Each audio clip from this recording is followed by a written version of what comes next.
when these guys will become?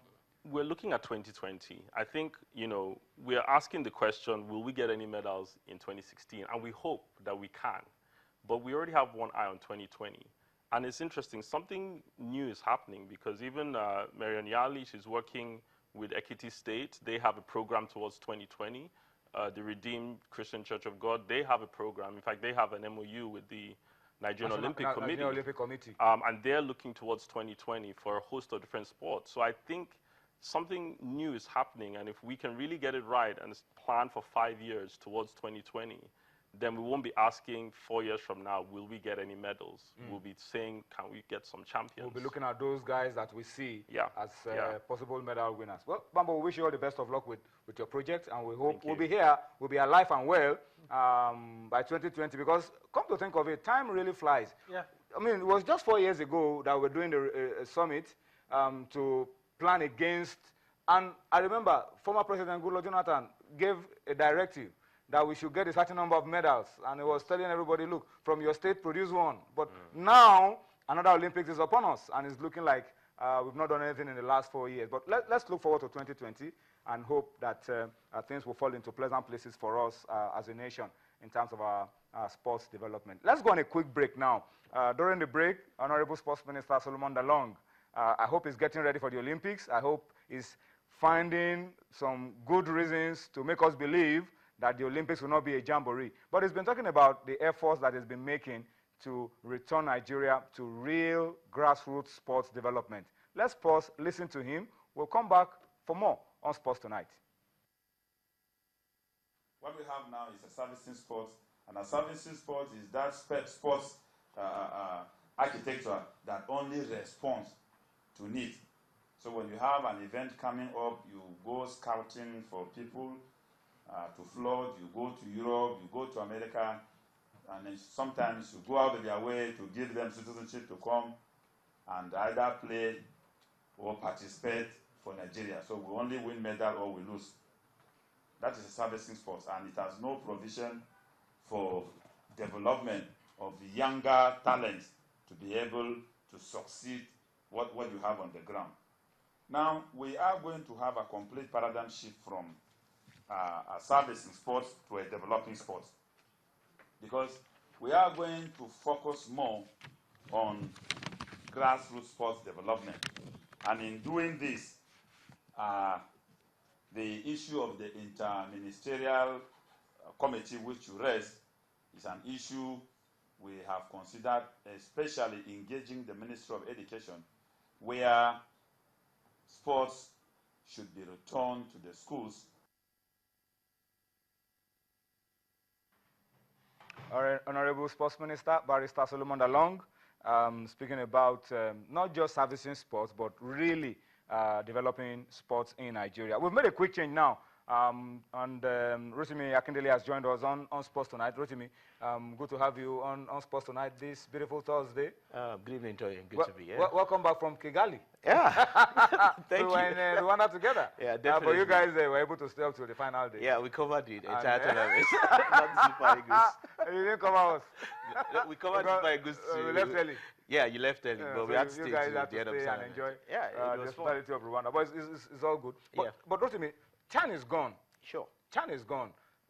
But are you happy with the way we're looking for Egypt? Are you encouraged by how we're getting ready for the Egypt game?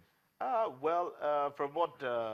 the reports that have come out, the Olise saga and all that, nobody will be happy with such reports. I mean, we still have the Chan to deal with. A lot of persons are still hot about the outstar from Chan, and then we now went into the coaching saga with the NFF and of course the head coach. And moving away from all of this, you look at the camp that they said, Barrister Green said earlier today, he granted Nan an interview that the camp will be open first week in August. And I'm asking myself, first week in March, rather, okay. Who will be at the camp? Said the home-based players. The same home-based players that we are not so convinced with. I mean, after seeing them at Chan. But, you know. But the coach said he's been able to identify like 7 or 8. 7 or 8 of them. Yes, which I feel will be the ones to come to the camp first in the first week of March. I think, yes, maybe by the time the foreign guys blend with the team, we should have a compact side, you know, to prosecute the Egypt game. But talking about preparations, I hope the hula baloo between the NFF and the coach would have been well settled before the camp opens, so that we can have a very, very friendly atmosphere, looking ahead into the 2 games. Is that your sentiment, Yemi? Exactly. I hate talking about issues, but the issues... No, you are right, Yemi, because it stares you in the face. Chan is gone, and we're supposed to be facing the bigger challenge that is ahead of us. Egypt also had a terrible outing at the Olympic tournament, at the... What do they call it now? The Under 23 Africa Cup of Nations in Senegal. They had a terrible outing, but they've resolved all of those issues. Some of their players, senior players, were in that team, about 6 of them. But they've resolved those issues, and they're already looking forward to the Nigerian game. That's the way to go. Yeah. But you have to switch it to the other side for us, because we're still battling with some of those issues. And some of the things that you hear, he talked about the reports, the vibes, the coach, something about not wanting, it's some readjustments that were made to his crew, not wanting it to be so, issues about not wanting to answer to a particular group, maybe the technical, all of those things, it worries you. You're looking at does these guys know what we're up against? We didn't qualify for the last edition of the Nations Cup. And now that we are behind Egypt already, you're bringing up all the issues. I thought that, after that YouTube video, that there will be a proper... After the apologies, okay, bygone is bygone, let's focus on the job at hand. Even though I thought the apology should have been public, but that's an issue for another day. After all of that, I thought we wouldn't hear anything. But these things we hear about the coaching, who should work with me and all that. Who should not work with me.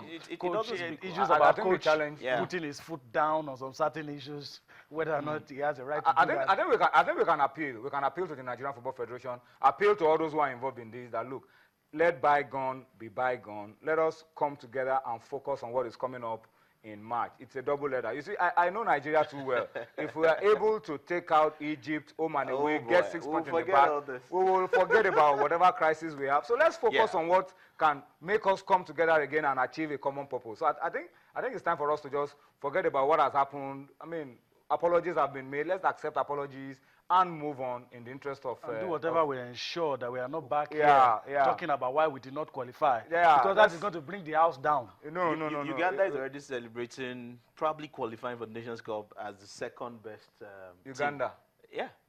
Okay. I was speaking to some of the Nigerians. We are not planning to come second in our group. Saying, Egypt will beat Nigeria, and then Nigeria might not finish top of that group. So we have a chance of qualifying as second best.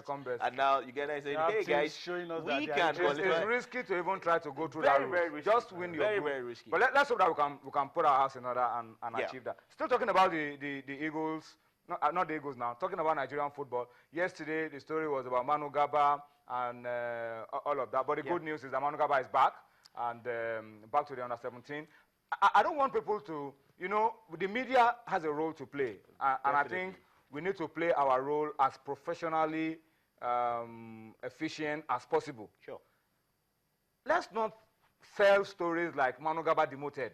It's not demotion, Tony. I mean, national team. It's not a demotion. I mean, and that's what people talk about. Manu Gaba demoted. No. I think it's pure common sense. It's a call to duty from the NFF.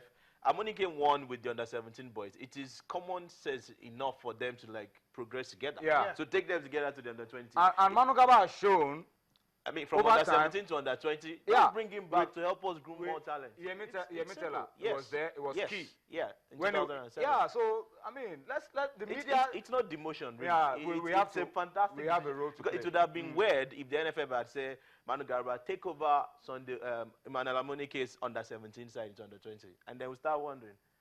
Then there's a big problem. I think it's not demotion. On the wrong things. Yeah. And that's why we have this man go and this do man the has decent job. A brilliant football mind. And he has done it before. So why not just let him do it again? And since the essence is discovering talent, and he has shown over time that I can do this job. So just give him the opportunity to do it again and let Amunike try his hands out with the same lads. And see what he can do with them at under-20. And when Amunike finishes under-20, he can come back to under-17. And we've seen places all over the world where coaches stay there for a long time. That is Silas Tete. I don't know, over 10 years or so, with Ghanaian. The Brazilians have had the same coach for a long time. for years now. Let's